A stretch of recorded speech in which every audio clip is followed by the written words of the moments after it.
أو يجرؤ العبد الحقير على أن يعصي رب العالمين أو أن يجاهر بالرد على رب العالمين فيما وصف فيه نفسه أو وصفه به رسوله صلى الله عليه وسلم؟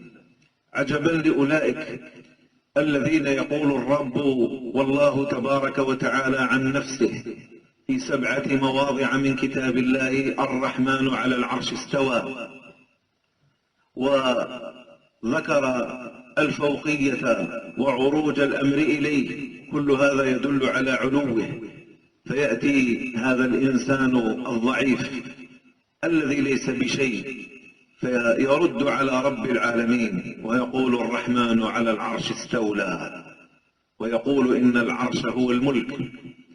الله تعالى يقول: وقالت اليهود يد الله مغلولة غلت أيديهم ولعنوا بما قالوا بل يداه مبسوطتان. قالوا اليدان هما القدرة، ولا يجوز أن نصف الله بأن له يدين. قال الله تبارك وتعالى: ويبقى وجه ربك ذو الجلال والإكرام. قالوا لا ينبغي أن نصف الله بأن له وجها. وهلم سحبا وجرا على كل آية أو حديث ذكر فيه وصف رب العالمين أخذوه بالكلية، وطار هذا الذي طمس الله دينه وقلبه وحجبه عن معرفة الحق. يزعم أن أهل السنة والجماعة الذين هم معه في هذا العصر ومن سبقهم من أئمة الإسلام والهدى أنهم على عقيدة التشبيه والتجسيم، وهذه العقيدة أصلها من دين اليهود.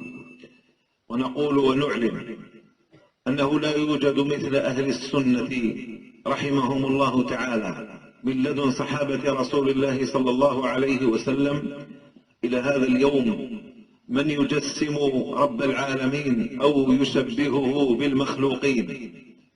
فإن أهل السنة دائما يتكلمون عند ذكرهم لصفات رب العالمين أنه ليس كمثله شيء وهو السميع البصير. فأهل السنة لا يعبدون جمادا ولا يعبدون عدما، لأن المشبه إنما يعبد صنما والمعطل إنما يعبد عدما. وأهل السنة وسط بين هؤلاء وهؤلاء، فإنهم يثبتون لله تعالى صفات حقيقية ويفوضون كيفياتها لله تبارك وتعالى على وفق قول الله تبارك وتعالى: ليس كمثله شيء وهو السميع البصير.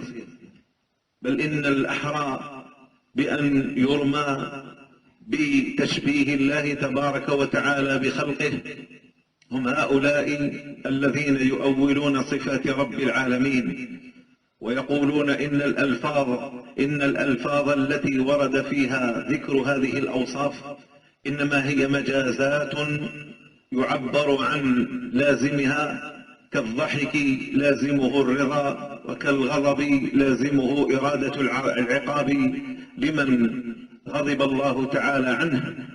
فهؤلاء لم ينفوا هذه الصفات، ومن هؤلاء هذا الذي طمس الله دينه وعقله وحجبه عن معرفة الحق، هذا الذي ينشر الكلام الخطير الذي تضمن تكفير أهل السنة والجماعة في هذا البلد خاصة، وعلى رأسهم رموز العلم ورموز الديانة من علماء جمعية المسلمين الشيخ ابن باديس والشيخ إبراهيم الإبراهيمي والشيخ مبارك الميلي والشيخ طيب العقبي وغيرهم من إخوانهم الذين يعتقدون هذه العقيدة الصافية.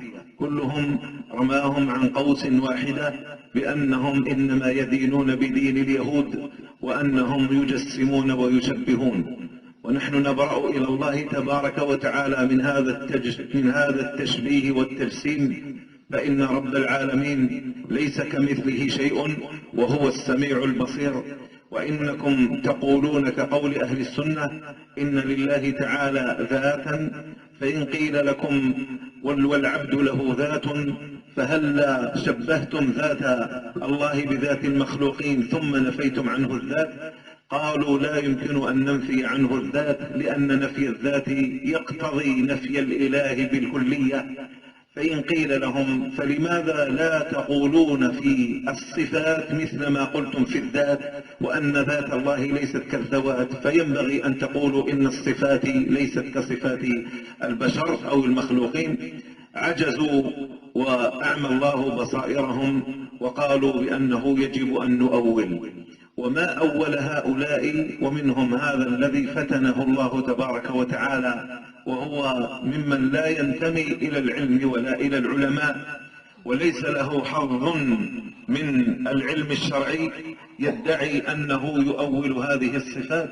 ووالله ما أول المؤولون من صفات رب العالمين إلا بعد أن شبهوا الخالق بالمخلوق، فلما شبهوا الخالق بالمخلوق قالوا هذا يستحيل في حق الله تعالى، فوجب أن نصرف هذه الألفاظ إلى معان أخرى، فأولوا جميع الصفات وعطلوا رب العالمين عن صفته. فالمعتصم بحبل الله تبارك وتعالى ينبغي أن يعتقد اعتقاد السلف أهل السنة والجماعة، وينبغي أن ندندن حول تسمية عقيدة السلف وطريقة السلف بطريقة أهل السنة والجماعة، كي لا يجرؤ من ليس منهم على الدخول فيهم، لأنه كما صنع الإمام الصابوني رحمه الله تعالى عند تأليفه لعقيدته، ذكر اسم هذه العقيدة فسماه عقيدة السلف أهل السنة والجماعة. فالسلف هم أهل السنة، وليس معهم أهل سنة آخرين، إما أن يكونوا على مذهب السلف ومنهجهم، وإما أن لا يكونوا على منهج السلف ومذهبهم. فالمسلم ينبغي أن يعتقد هذا الاعتقاد الصحيح، وأن يتعرف على الله، لأن من تعرف على الله في الرخاء عرفه الله في الشدة، كما قال النبي صلى الله عليه وسلم لابن عباس وهو غلام صغير يعلمه الاعتقاد، قال يا غلام استعن بالله، إذا سألت فاسأل الله، وإذا استعنت فاستعن بالله. ومما يجعل الناس مجتمعين ومتمسكين بحبل الله تبارك وتعالى أن يتمسكوا بسنة رسول الله، ولا ينبغي أن ينكفوا وأن ينصرفوا عنها بزعم أنه قد وجدت الغنية في كتاب الله، لأن أهل البدع يتهربون من السنن. وكم قال أئمة السلف ناظروا المبتدعة بالسنن، لأنهم إنما يحتجون بمجملات القرآن وعمومها، فالذي يقمع بدعتهم ويرد باطلهم إنما هو بالرجوع إلى السنن، لأن السنة هي التي تبين القرآن كما قال الله تبارك وتعالى. فالواجب إذن على المسلم أن يتمسك بسنة رسول الله صلى الله عليه وسلم، ولا يفسر القرآن بهواه وعقله ومزاجه، بل ينبغي أن يفسر القرآن بالقرآن، أو أن يفسر القرآن بالسنة الثابتة عن رسول الله صلى الله عليه وسلم، أو أن يفسر القرآن بأقوال الصحابة ثم التابعين الذين سلكوا منهجهم، حتى يتعرف على مراد الله تبارك وتعالى. أما ما يخوض فيه الخائضون فإنه لا ينبغي الاشتغال به، لأن الله تبارك وتعالى قال اليوم أكملت لكم دينكم وأتممت عليكم نعمتي ورضيت لكم الإسلام دينا. فما لم يكن يومئذ دينا في عهد النبي والصحابة فلن يكون اليوم دينا. وليس المسلمون في حاجة إلى ما يزيد ديانتهم من مثل دعوة هذا الذي طمس الله دينه وبصيرته وأعمى قلبه عن معرفة الحق، من دعوته المجاهرة بالباطل بإقامة الوعدات وإقامة الزردات والذبح عند الأولياء، فإن هذا والله ما فعله صحابة رسول الله صلى الله عليه وسلم. ما أقام أبو بكر وهو أحب الناس، بل ما أقامه أبو بكر ورسول الله أحب الناس إلى أبي بكر أحب إليه من نفسه. ما أقامها له أبو بكر، ولا أقامها له الخلفاء الراشدون، ولا العشرة المبشرون، ولا أصحاب بدر، ولا أصحاب بيعة الرضوان، ولا مسلمة الفتح، ولا الذين تأخر إسلامهم، بل ما فعل هذا التابعون بالصحابة، ولا أتباع التابعين بالصحابة. وهذه كتب أئمة الهدى مالك وأبي حنيفة والشافعي وأحمد وإسحاق وأئمة الهدى جميعا طافحة لا يوجد فيها شيء من مثل هذا، فهو الباطل بعينه، وهو الشرك يجري ويمشي برجلين. وكل هذا إنما يدعو إليه من مثل هؤلاء الذين طمس الله قلوبهم وعقولهم وحجبهم عن معرفة الحق. فالمسلم ينبغي أن يتمسك بما جاء في كتاب الله وما جاء في رسول الله وما كان عليه سلف هذه الأمة من الصحابة والتابعين، لأن الحجة لكم يا إخواني الكرام، الحجة لكم عند الله يوم القيامة. فإن وقفت بين يدي الله وقال لك لماذا وصفتني بالاستواء، تقول يا ربي سمعتك تقول الرحمن على العرش استوى، سمعتك تقول إليه يصعد الكلم الطيب، سمعتك تقول تعرج إليه الملائكة والروح، تعرج إليه الملائكة والروح، تعرج الملائكة والروح إليه في يوم كان مقداره 50,000 سنة إلى ذلك. فالحجة لكم عند الله. لكن ماذا يقول هذا الذي رد على الله تعالى وعاند الله تعالى، وكأنه قال لله تعالى إنك لا تحسن وصف نفسك، فإنك وصفت نفسك بما ظاهره الكفر، فإن ذلك الوصف الذي وصفت به نفسك إنما يوقع في كفر الناس. وهذا والله عين الجرأة على رب العالمين، هذا الرب القوي العزيز الذي علمنا والذي علمه غزير وقوي. قال الله تعالى هو أن ما في الأرض من شجرة أقلام والبحر يمده من بعده 7 أبحر ما نفدت كلمات الله، كلمات الله هي علمه. قال الله تعالى وما أوتيتم من العلم إلا قليلا. أو نعلم رب العالمين كيف يصف نفسه، أو نعلم رب العالمين كيف تكون الطريقة وهي التي لم يذكرها رب العالمين ولا رسوله صلى الله عليه وسلم. لهذا كان السلف رحمهم الله تعالى كانوا من الفقه بمكان عظيم. فإن الإمام مالك نقل عنه بالإسناد الصحيح أنه قال من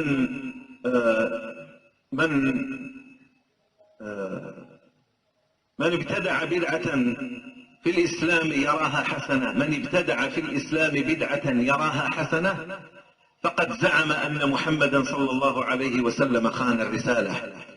لماذا؟ قال لأن الله تعالى يقول اليوم أكملت لكم دينكم وأتممت عليكم نعمتي ورضيت لكم الإسلام دينا، فما لم يكن يومئذ دينا فلن يكون اليوم دينا.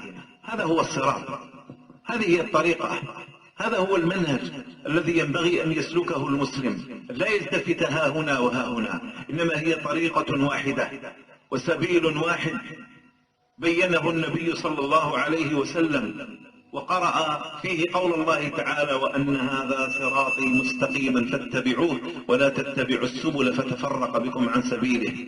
إنه الصراط الذي يوصلنا بإذن الله تعالى إلى رضا رب العالمين، إنه الدين الذي يجعلنا مجتمعين، وأهل السنة أكثر الناس اجتماعا وأقلهم تفرقا، وأهل البدع أكثر الناس تفرقا وأقلهم اجتماعا. ولا يزال أهل البدع يتمزقون شذر مذر ما داموا متمسكين بهذه البدع التي لا تمت إلى ما جاء به رسول الله صلى الله عليه وسلم بصلة. ومما يقوي الاجتماع على كلمة الله وحبله هو محبة الخير للمسلمين، ومحبة الخير للمسلمين تقتضي نصحهم وبذل الخير لهم. فإن النبي صلى الله عليه وسلم صح عنه كما في حديث تميم الداري قال الدين النصيحة، الدين النصيحة. قلنا لمن؟ قال لله ولكتابه ولرسوله ولأئمة المسلمين وعامتهم. ولا يزال الأخ ينصح أخاه في إشفاق وود. انتبهوا جيدا، لا يزال الأخ ينصح أخاه في إشفاق وود، يخاف أن يضله الله تبارك وتعالى، لا أن يتصيد منه خطأ ويبوح به وينشره بين الناس ثم يحكم عليه من غير أن يسمع منه أو أن يجد له المعاذير. وهذا رسول الله قدوتنا أيها السلفيون. إذا أردنا أن نكون سلفيين حقا ولا نلمز بالبعد عن السلفية، فالسلفية دين كامل، دين فيه الاعتقاد وامتثال الأحكام وتحري الصواب فيها، ودين فيه الأخلاق. وما أدراكم ما الأخلاق؟ هذا رسول الله صلى الله عليه وسلم كان له خادم يهودي يخدمه، ومرض ذلك الغلام اليهودي الذي كان يخدم النبي صلى الله عليه وسلم، فعاده النبي صلى الله عليه وسلم وهو يقول له: أسلم، في شفقة وحنو كبيرين. فنظر الغلام وكان قد تأثر بخلق رسول الله صلى الله عليه وسلم شيئا، كيف لا وهو الذي لم يقل لخادم لما فعلت أو لما لم تفعل، وما ضرب بيده الشريفة قط، سبحانه ما ضرب بيده الشريفة قط أحدا من المسلمين. فنظر الصبي إلى والده فقال له ذلك الوالد اليهودي: أطع أبا القاسم. ثم ماذا قال النبي صلى الله عليه وسلم؟ قال: الحمد لله الذي نجاك من النار. شوف ذلك الشفقة يا إخواني، شوف ذلك الحب لإخلاص أو لتخليص الناس، لتخليص الناس من عذاب الله تبارك وتعالى. إنه الحنو على المخالف، إنه الحنو على العاصي، إنه الحنو على من ضلت به السبيل كي يرجع إلى سبيل الله القويم. لا ينبغي أن يكون المسلم كارها، لا ينبغي أن يكون المسلم قلبه مملوء حقدا على إخوانه فضلا عن غيرهم من المخالفين. ينبغي أن يروض المسلم نفسه وأن يروض سريرته على حب الخير للناس، لأنه كما تحب الخير للناس فإن الله يقيض لك من يريد بك الخير، والجزاء من جنس العمل. ومما يقوي الائتلاف والاجتماع كف الأذى عن المسلمين، كف الأذى عن المسلمين بعدم تعييرهم أو سبهم أو نشر عيوبهم بين الناس. فينبغي علينا يا إخواني أن نترسم طريق النصيحة، وإذا كانت النصيحة علنا فهي تعيير وليست بنصيحة. فإذا أراد الناصح أن ينصح لإخوانه فينبغي أن يأخذ أخاه بينه وبينه ويقرره بخطئه ويترجاه أن يرجع ويتوب، ويبين له بأن المسلمين يحتاجونه وأنه يحبه ويحب له الخير. مثل هذا يدعو إلى تبادل المحبة وإلى تبادل النصح وإلى تبادل حب الخير للمسلمين، وهذا من أقوى الطرق لتحقيق الاجتماع بين المسلمين. أسأل الله تبارك وتعالى أن يجمع كلمة المسلمين على الحق، ونسأله تبارك وتعالى أن يرزقنا قلبا صافيا، وأن يرزقنا علما نافعا، وأن يرزقنا عملا صالحا. نسأل الله تبارك وتعالى أن يرينا الحق حقا ويرزقنا اتباعه، وأن يرينا الباطل باطلا ويرزقنا اجتنابه. ونسأله تبارك وتعالى الثبات على الحق إلى الممات، إنه ولي ذلك والقادر عليه. وآخر دعوانا أن الحمد لله رب العالمين.